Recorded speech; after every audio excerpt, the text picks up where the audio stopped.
Escribe en los comentarios desde dónde y a qué hora nos ves. Así podré conocerte mejor. Para apoyar el canal gratis, no olvides suscribirte y darle like. ¿Puede la mayor alegría de una mujer convertirse en la semilla de su destrucción total? Conocemos a Eugenia de Montijo como la última emperatriz de Francia, un icono de la moda y el poder que deslumbró al mundo. Pero detrás del brillo de la corte imperial se esconde una tragedia desgarradora.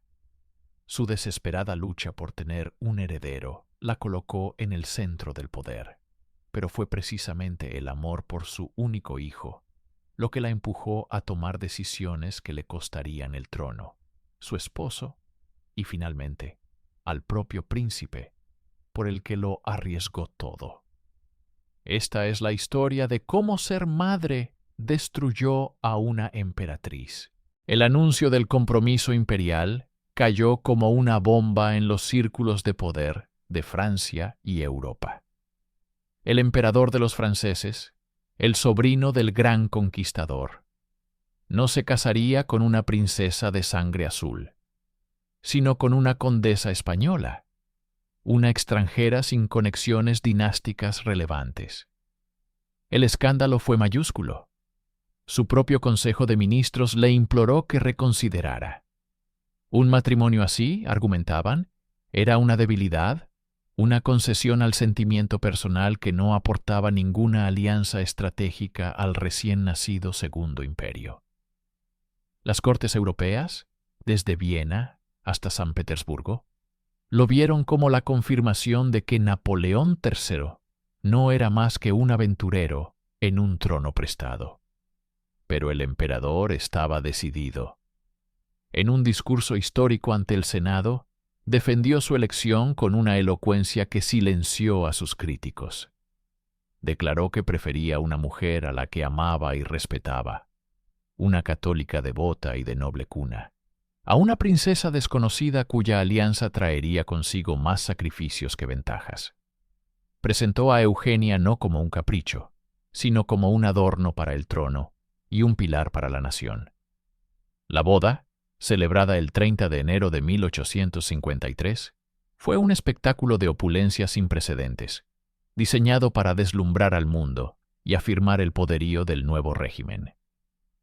La ceremonia civil tuvo lugar en el Palacio de las Tullerías, pero el evento principal fue la ceremonia religiosa en la majestuosa Catedral de Notre Dame. París se engalanó para la ocasión. Eugenia, con un deslumbrante vestido de encaje y diamantes, parecía una aparición. La multitud, inicialmente escéptica, quedó cautivada por su belleza y su porte regio. Al salir de la catedral como emperatriz de los franceses, fue recibida con una ovación atronadora. Por un día, el amor pareció haber conquistado la política. Eugenia de Montijo, la condesa andaluza, había llegado a la cima, desafiando todas las convenciones y expectativas. Convertirse en emperatriz de los franceses supuso para Eugenia un cambio de vida tan radical como violento.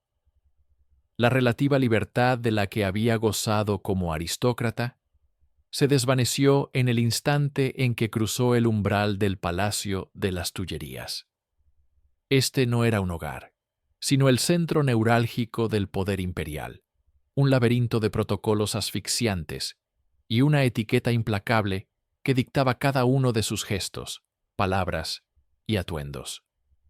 La espontaneidad y el espíritu independiente que habían enamorado al emperador eran ahora vistos como defectos que debían ser corregidos y pulidos. Desde el primer día, sintió la hostilidad de la vieja aristocracia francesa, la nobleza borbónica y orleanista que nunca aceptó el régimen de Bonaparte.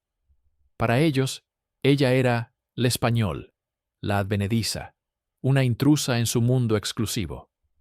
Sus damas de compañía, impuestas por la corte, eran más espías que confidentes, reportando cada uno de sus movimientos. Pero por encima de todas las presiones, una se alzaba como una obligación ineludible y abrumadora: dar un heredero al trono. La continuidad de la dinastía Bonaparte dependía de su vientre.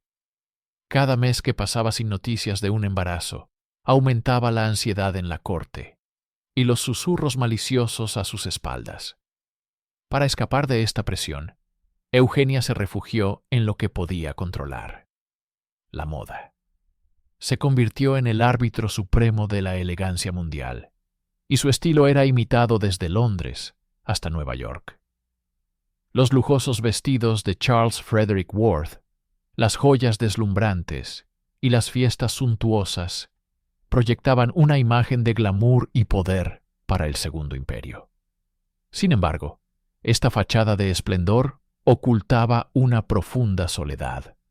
Los opulentos salones, los jardines inmaculados y los bailes de estado no eran más que los barrotes de una jaula dorada, un escenario donde debía interpretar el papel de emperatriz perfecta, mientras el peso de la corona y la obsesión por un heredero comenzaban a aplastar su espíritu. Una vez concluida la fastuosa boda, la luna de miel de Eugenia y Napoleón III se vio rápidamente eclipsada por una sombra imponente: la razón de Estado. Francia no necesitaba una emperatriz enamorada, necesitaba una madre. La consolidación de la dinastía Bonaparte, recién restaurada, dependía de una sola cosa: un heredero varón. Cada mes que pasaba sin noticias de un embarazo, aumentaba la presión sobre Eugenia. Los pasillos de las Tullerías se llenaron de susurros y miradas inquisitivas.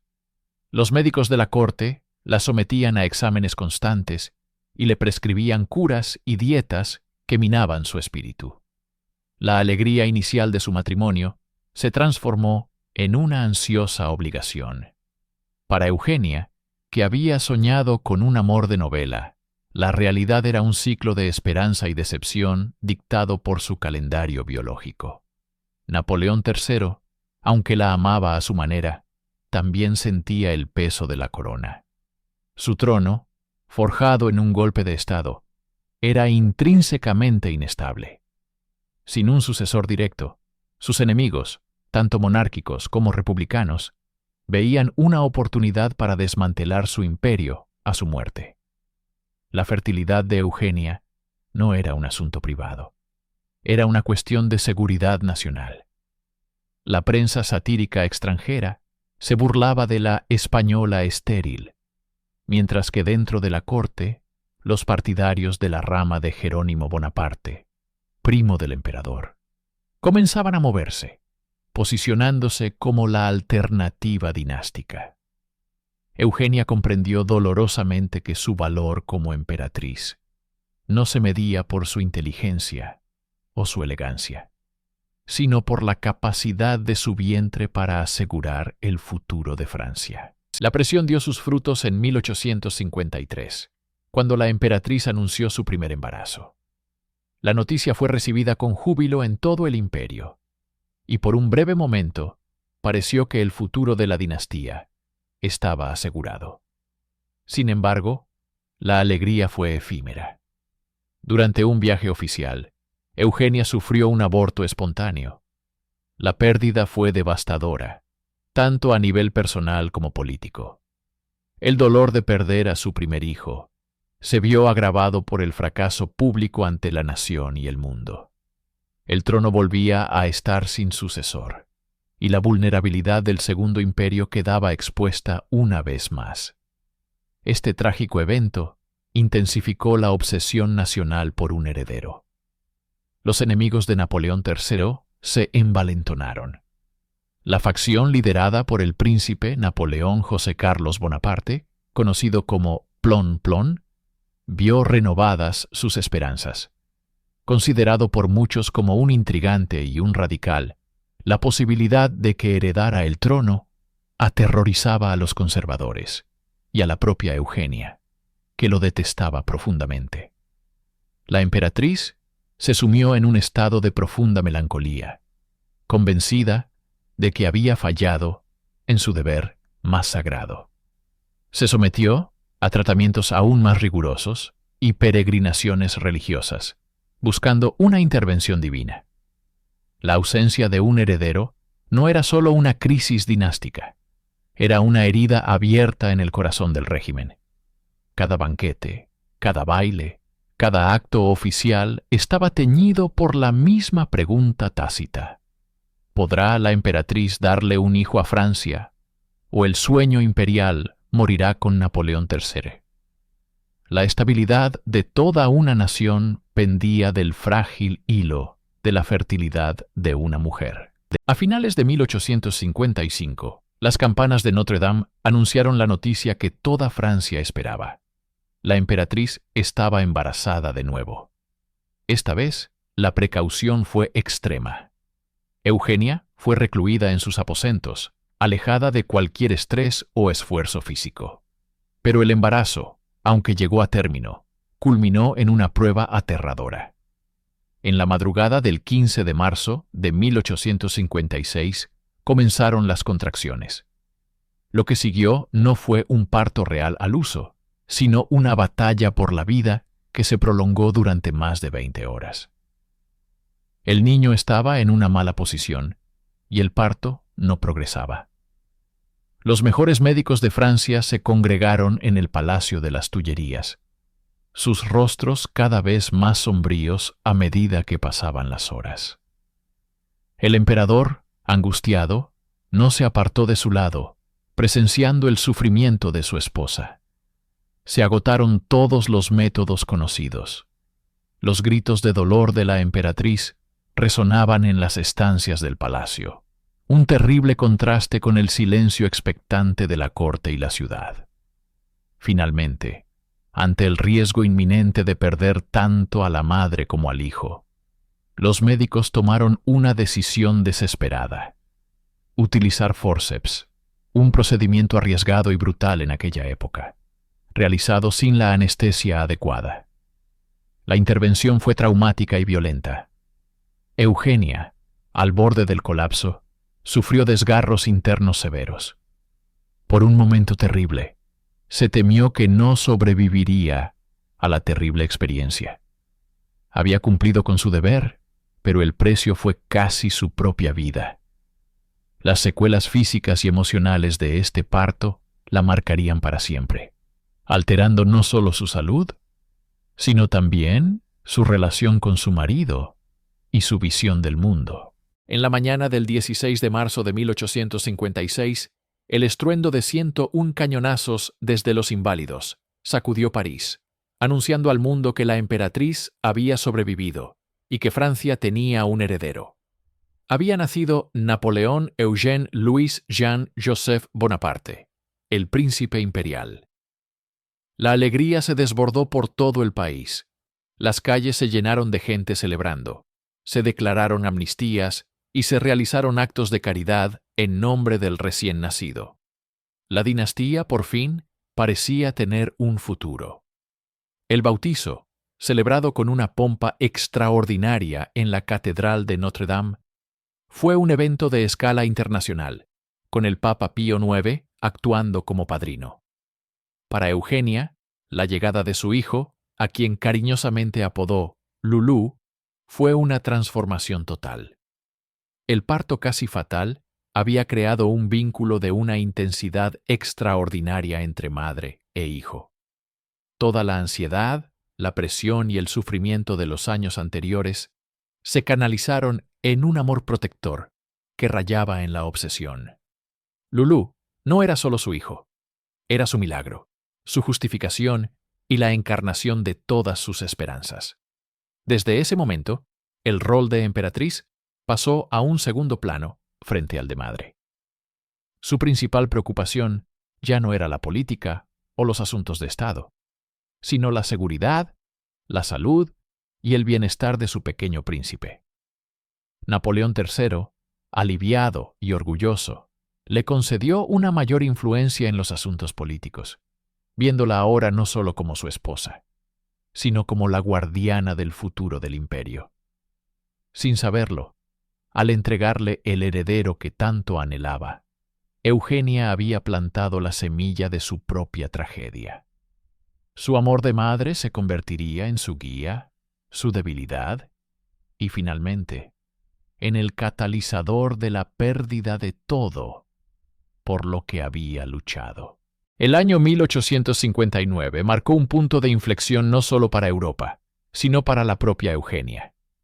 Napoleón III, comprometido con la causa de la unificación italiana contra Austria, partió para comandar personalmente a sus ejércitos. Fue una decisión audaz que dejaba un vacío de poder en París. Pero el emperador no dudó en quién debía llenarlo. Ante un consejo de ministros atónito, nombró a Eugenia de Montijo como emperatriz regente, otorgándole plenos poderes para gobernar Francia en su ausencia. Para la élite política francesa, compuesta por hombres veteranos y escépticos, la noticia fue un shock. Veían en Eugenia a una extranjera, una mujer cuya influencia se limitaba a los salones de baile y a los dictados de la moda. Se prepararon para una regencia de pura fachada, esperando manejarla como a una marioneta.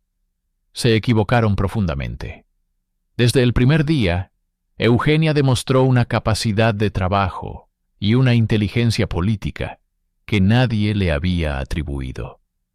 Presidía los consejos con una seriedad imponente. Estudiaba cada despacho militar y diplomático hasta altas horas de la noche y no temía interrogar a sus ministros con preguntas incisivas. Lejos de ser un adorno, se convirtió en el verdadero centro del gobierno. Su conservadurismo y su ferviente catolicismo guiaron sus decisiones, especialmente en la delicada cuestión de proteger los estados pontificios. Una causa que defendió con una tenacidad inquebrantable. Durante esos meses, Francia y el mundo descubrieron a una nueva Eugenia, no la frívola líder de la sociedad, sino una estadista formidable, una gobernante que había encontrado su verdadera vocación en el poder. La regencia no solo fue un éxito, fue la forja de su identidad política y la prueba irrefutable de que su ambición iba mucho más allá de ser simplemente la esposa del emperador. Tras el éxito de su primera regencia, la posición de Eugenia en la corte y en el gobierno se solidificó. Ya nadie se atrevía a subestimarla. Sin embargo, quienes la observaban de cerca comprendieron que su creciente apetito por el poder no nacía de una ambición personal, sino de un instinto mucho más profundo y feroz, el de una madre.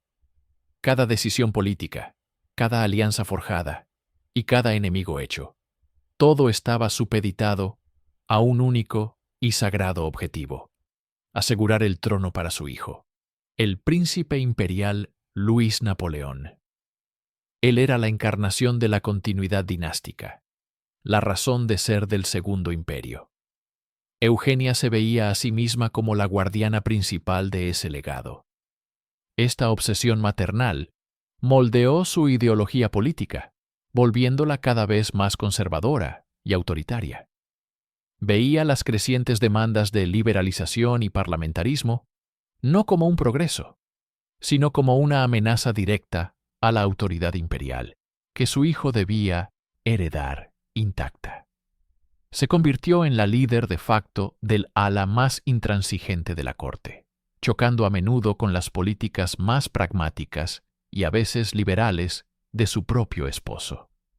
Su influencia se extendía a la política exterior, donde abogaba por una Francia fuerte, católica y prestigiosa, un faro de poder que deslumbrara a Europa. Su participación estelar en la inauguración del Canal de Suez en 1869 fue una manifestación de esta visión, un evento de magnificencia global que proyectaba la gloria del Imperio Bonaparte. Pero bajo el brillo de las ceremonias y la firmeza de sus consejos, siempre latía el corazón de una madre dispuesta a todo para proteger el futuro de su único hijo, convirtiendo la política en una extensión de su instinto protector. La segunda mitad de la década de 1860 trajo consigo una sombra que se extendía desde el este. El rápido y brutal ascenso del reino de Prusia, bajo la astuta dirección de su canciller, Otto von Bismarck, estaba alterando drásticamente el equilibrio de poder en Europa. La aplastante victoria prusiana sobre Austria en la batalla de Sadowa en 1866 fue una humillación diplomática para Francia, que se vio relegada a un papel de espectadora. Para Eugenia, esta nueva amenaza no era simplemente una cuestión geopolítica, era un peligro existencial para la herencia de su hijo. Una Alemania unificada y poderosa en su frontera representaba la mayor amenaza para la estabilidad del Segundo Imperio, y por ende, para la dinastía Bonaparte. Consumida por la ansiedad de una madre que ve a los lobos rodear su hogar, se convirtió en una de las voces más prominentes del partido de la guerra dentro de la corte imperial. Su lógica era desesperada, pero clara. Francia debía aplastar la ambición prusiana con una victoria militar decisiva y humillante. Solo así podría reafirmar su dominio, silenciar a la oposición republicana interna y entregarle a su hijo un imperio seguro y respetado. Cualquier signo de debilidad, cualquier concesión diplomática, sería interpretado como el principio del fin. A medida que la salud de Napoleón III se deterioraba visiblemente, minado por la enfermedad y la indecisión, la influencia de Eugenia crecía en proporción inversa. Presionaba incansablemente por la modernización del ejército y por una postura inflexible contra Bismarck. En los pasillos de las Tullerías, los susurros sobre la inevitabilidad de un conflicto se hacían cada vez más fuertes, y la voz de la emperatriz era una de las que con más vehemencia anhelaba la confrontación, viéndola como la única y última salvaguarda para el futuro de su dinastía. El conflicto que Eugenia consideraba necesario para la supervivencia de su dinastía necesitaba una chispa para encenderse, y Otto von Bismarck fue el maestro que la proveyó. La oportunidad perfecta surgió en 1870, cuando el trono vacante de España fue ofrecido a un príncipe alemán, Leopoldo de Hohenzollern, primo del rey de Prusia. Para Francia, la idea de estar rodeada por dos potencias aliadas era una pesadilla estratégica intolerable. La indignación en París fue inmediata y atronadora. Presionado por la opinión pública y por el partido de la guerra liderado por la emperatriz, el gobierno francés exigió no solo la retirada de la candidatura, sino una garantía personal del rey Guillermo I de Prusia, de que nunca se renovaría. El embajador francés se reunió con el rey en el balneario de Ems. Guillermo, de manera cortés pero firme, retiró el apoyo a la candidatura, pero se negó a ofrecer garantías para el futuro. La crisis parecía desactivada. Sin embargo, Bismarck recibió un telegrama de su rey describiendo el encuentro. Vio su oportunidad de oro. Editó el texto, eliminando el lenguaje conciliador y haciéndolo parecer un intercambio brusco y hostil, como si el embajador francés hubiera sido humillado y despedido por el rey prusiano. Este documento manipulado, conocido como el Telegrama de Ems, fue filtrado a la prensa. El efecto fue explosivo. El orgullo francés fue herido de muerte. Multitudes en París clamaban por la guerra, gritando ¡A Berlín! Para Eugenia, este era el punto de no retorno. Retroceder ahora sería una humillación fatal para el imperio. Se dice que, en un momento de fatídica determinación, le dijo a su vacilante esposo: «Esta es mi guerra». Ciega de orgullo y convencida de que la victoria aseguraría el trono para su hijo, empujó a Francia a caminar directamente hacia la trampa de hierro que Bismarck había tendido. El 19 de julio de 1870, el Imperio francés declaró la guerra a Prusia, sellando su propio destino. El verano de 1870 se cernía sobre Europa, con una tensión palpable. La candidatura de un príncipe prusiano al trono vacante de España fue la chispa que encendió la pradera. En París, la ofensa se sintió como una afrenta directa al orgullo francés y a la seguridad del imperio. La opinión pública, avivada por una prensa belicista y facciones políticas ansiosas por demostrar la fortaleza de Francia, clamaba por una respuesta contundente. En el corazón de esta tormenta se encontraba Eugenia. Como regente en ausencia de su marido y siempre con el futuro de su hijo en mente, su posición era extraordinariamente delicada. Los historiadores debaten su papel exacto. Algunos la acusan de presionar a un Napoleón III enfermo y dubitativo hacia el conflicto, supuestamente declarando: «Esta es mi guerra». Argumentan que veía en una victoria militar rápida la única forma de consolidar la dinastía Bonaparte y asegurar el trono para el príncipe imperial. Otros sostienen que, aunque compartía el sentir patriótico, fue más una víctima de las circunstancias, atrapada entre el fervor popular y el Consejo de Ministros que subestimaban fatalmente el poderío militar prusiano. Lo cierto es que para Eugenia todo se reducía a la supervivencia de su linaje. Proteger a su hijo significaba proteger al imperio. La decisión final, tomada el 19 de julio de 1870, fue la de declarar la guerra a Prusia. Las calles de París estallaron en júbilo, con multitudes cantando «¡A Berlín!».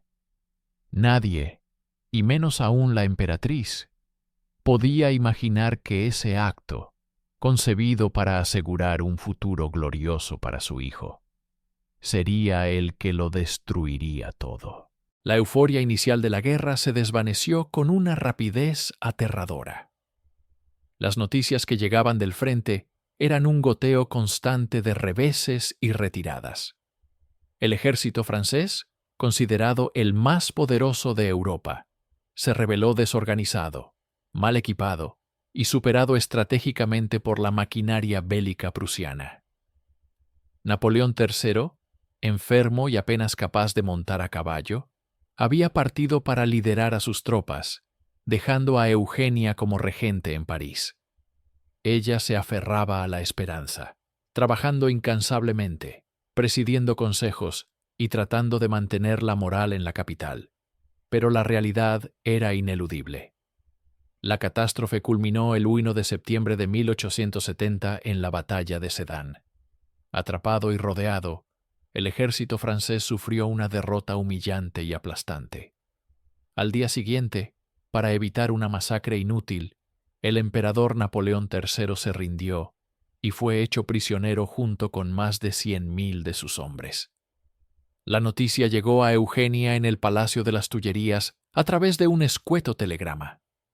Fue un golpe devastador, un cataclismo que hizo temblar los cimientos de su mundo. El emperador, el pilar del Segundo Imperio, era ahora un cautivo del enemigo. El hombre que amaba, el padre de su hijo, estaba derrotado y humillado.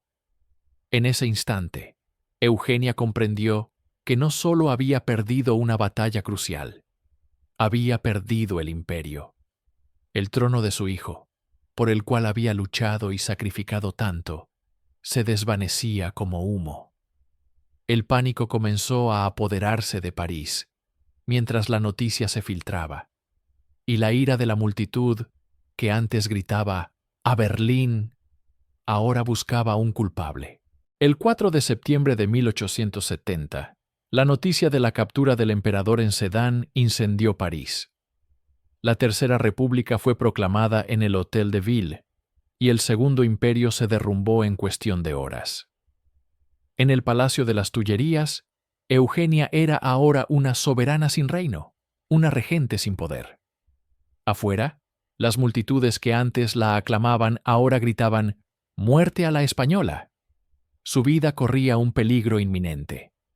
El palacio, antes un símbolo de poder y opulencia, se convirtió en una trampa dorada. Sus consejeros y cortesanos, presas del pánico, la abandonaron a su suerte.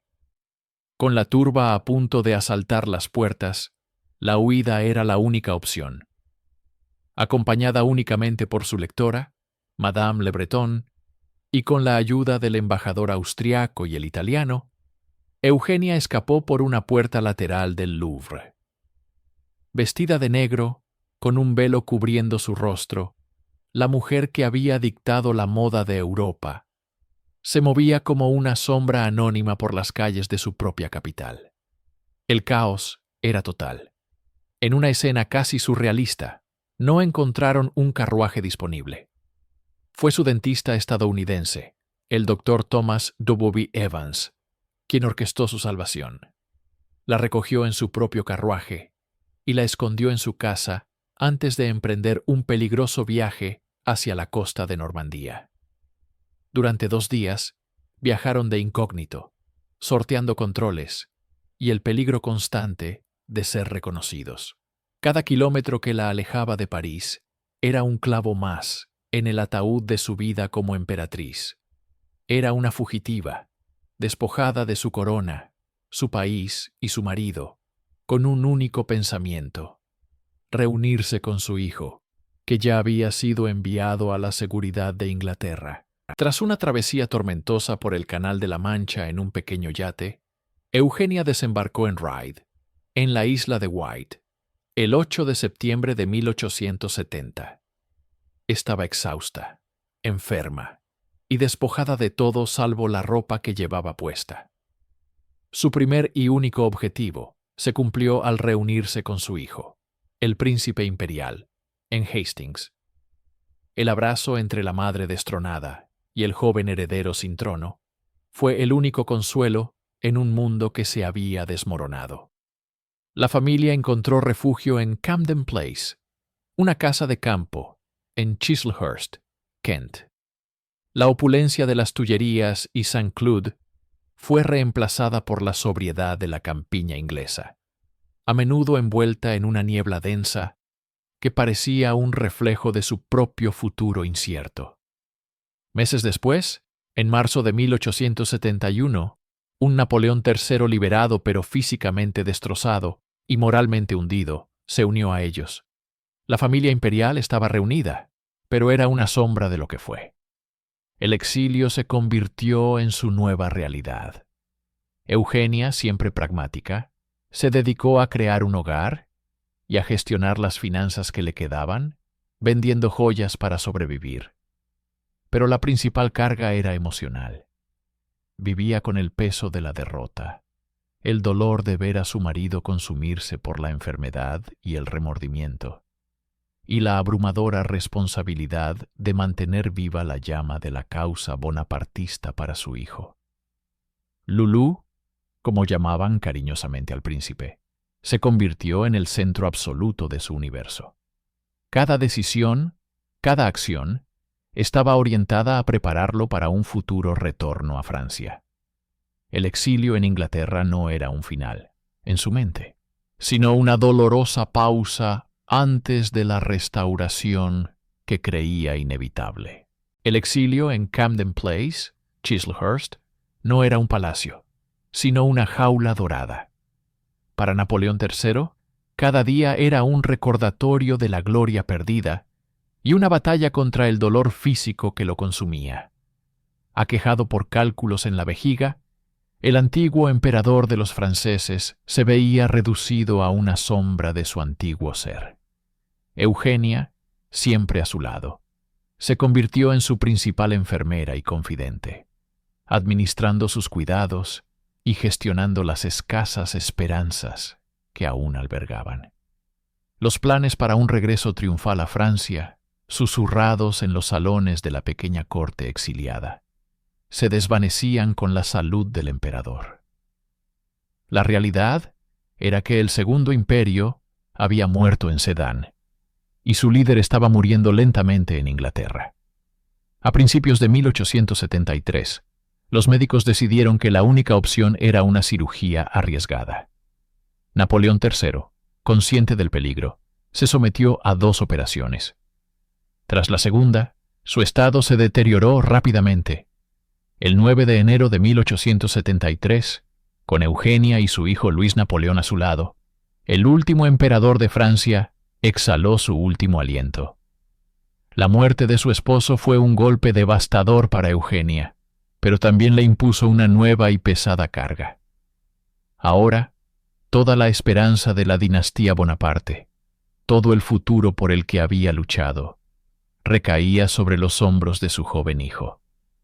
El emperador había muerto, pero la causa imperial, en la mente de Eugenia, debía sobrevivir a través de su heredero. El luto se mezclaba con una determinación feroz. Su hijo sería emperador.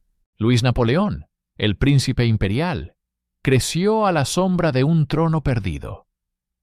Educado en la Real Academia Militar de Woolwich, en Inglaterra, sentía sobre sí el peso de la historia y el deber de restaurar el honor de su familia. Ansiaba demostrar su valía, no como un príncipe en el exilio, sino como un soldado.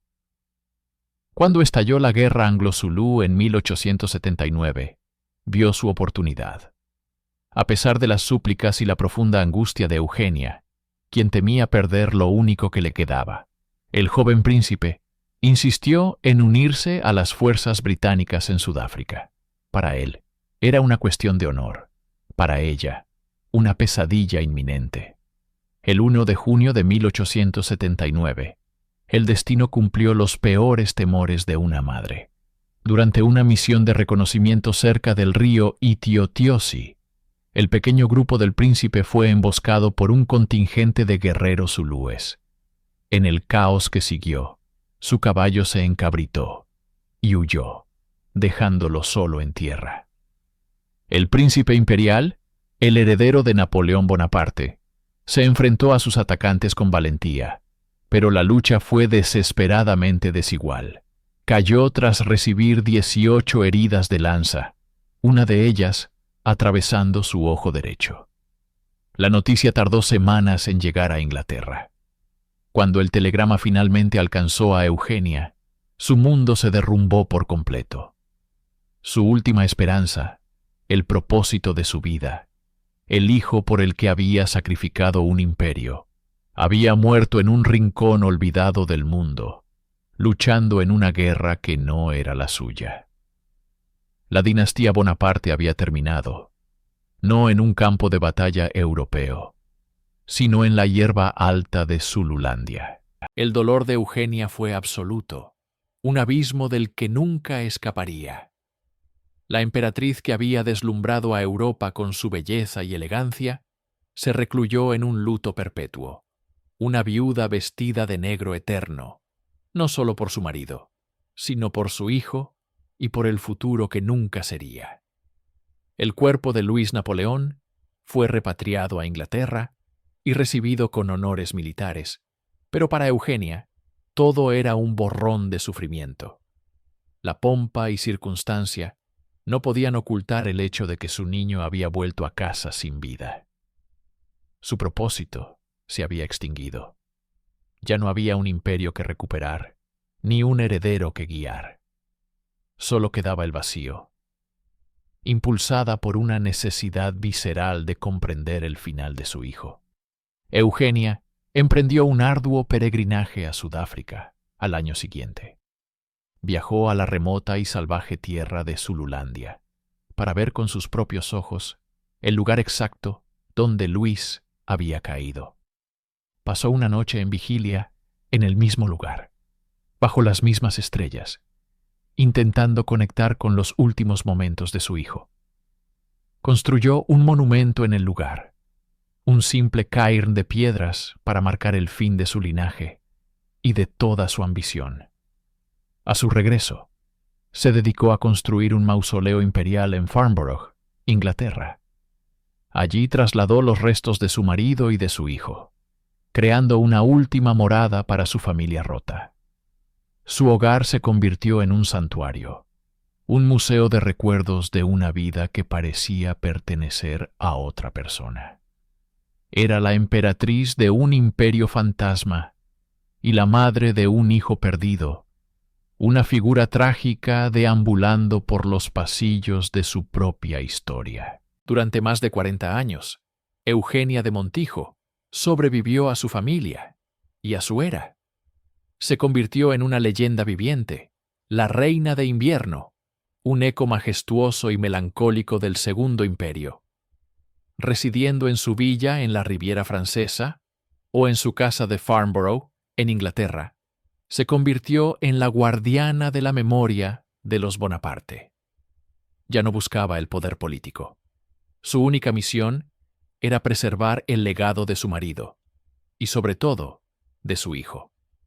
Mantuvo una estrecha y conmovedora amistad con la reina Victoria, otra monarca que entendía la profundidad del luto. Juntas, las dos mujeres compartían el peso de sus pérdidas, encontrando consuelo en su dolor compartido.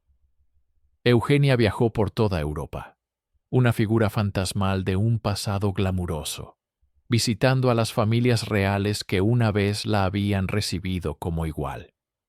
Presenció el cambio de siglo, la caída de otras monarquías y la agitación de la Primera Guerra Mundial, durante la cual convirtió parte de su residencia en un hospital para oficiales británicos. Vivió lo suficiente para ver el fin de la dinastía Hohenzollern en Alemania, los mismos que habían humillado a su marido en Sedan. En 1920, a la edad de 94 años, mientras visitaba a sus parientes, los duques de Alba, en Madrid, su ciudad natal, Eugenia finalmente falleció. Su largo y trágico viaje había llegado a su fin. Fue enterrada en la cripta imperial de la Abadía de San Miguel, en Farnborough, reunida al fin con su marido y su amado hijo. La emperatriz que lo tuvo todo, lo perdió todo, dejando tras de sí solo la larga sombra de una corona, un trono y una cuna vacía.